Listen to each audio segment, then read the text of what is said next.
Assalamualaikum warahmatullahi wabarakatuh. Perkenalkan, nama saya Diota Cita Mugasidi. Pada kesempatan kali ini, izinkan kami untuk memaparkan hasil dari studi kami mengenai dinding penahan tanah yang berada di sekitar DIY. Sebelum memulai pemaparan hasil studi kami, izinkan saya untuk menjelaskan apa itu dinding penahan tanah. Dinding penahan tanah adalah struktur yang berfungsi menahan massa tanah agar tidak bergerak atau longsor ke area yang lebih rendah. Pada lokasi ini yang kami studikan digunakan tipe gravitasi atau gravity wall, yaitu dinding yang mengandalkan beratnya sendiri untuk melawan tekanan tanah. Untuk dimensinya sendiri, pada DPT ini memiliki tinggi 2,7 meter, lebar atas sebesar 1 meter, dan lebar bawah sebesar 1,2 meter, dengan beban tambahan berupa tanah timbunan di atasnya. Lalu untuk fungsi DPT sendiri, di lokasi ini yang kami studikan tidak hanya mencegah longsor, tetapi juga menjaga stabilitas tebing sungai yang berada di bawahnya. Letaknya yang berada di dekat sungai membuatnya berperan penting untuk mencegah atau mengurangi resiko dalam menghadapi erosi.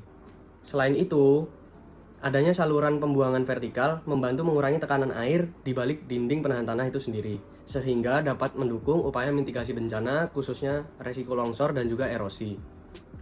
Nah, dari hasil yang diperoleh dari analisis teknik kami, diperoleh faktor keamanan geser sebesar 2,655 dan faktor keamanan guling sebesar 6,634, yang berarti dapat disimpulkan struktur ini dalam kondisi stabil dan masih aman untuk digunakan.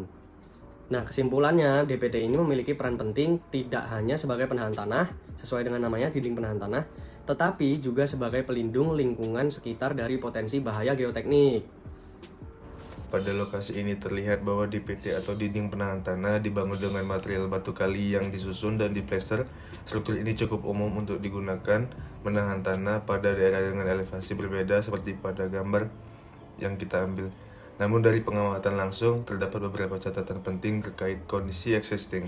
Pertama, untuk saluran drainase itu sudah ada, bisa dilihat di foto itu yang pipa-pipa menonjol di dinding itu berfungsi untuk menyalurkan air yang terperangkap sehingga tidak memberikan beban lateral tambahan. Kedua, terdapat adanya tumpukan material organik ataupun bisa dibilang sampah-sampah organik seperti sampah-sampah dedaunan yang berpotensi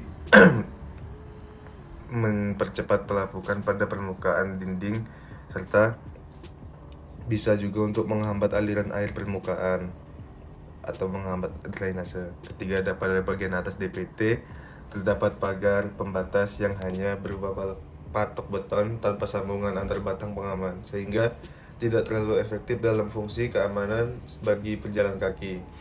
Secara keseluruhan, meskipun DPT ini masih berdiri cukup kokoh, diperlukan perawatan rutin yang intens sebagai untuk menjaga fungsi DPT secara optimal dan mencegah terjadinya longsor atau kerusakan struktural. Untuk poin selanjutnya itu adalah pengaruh beban terhadap tekanan lateral yang diterima oleh dinding penahan tanah.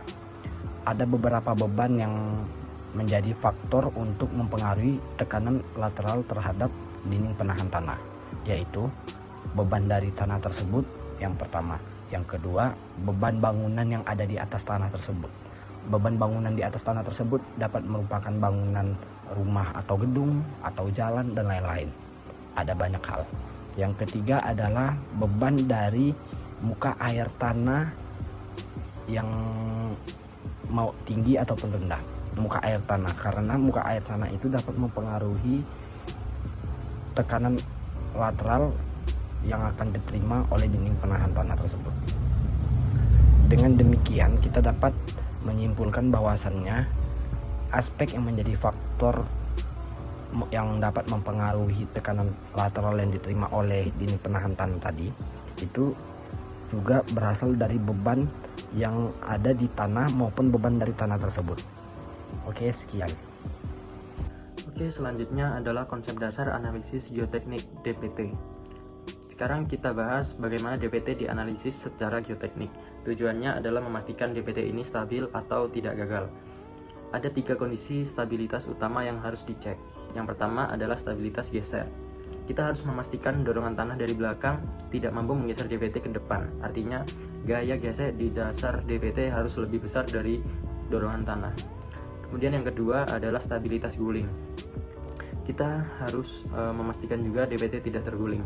Momen yang berusaha menggulingkan DPT harus lebih kecil daripada momen penahan yang berasal dari berat DPT itu sendiri. Kemudian yang ketiga adalah stabilitas daya dukung tanah.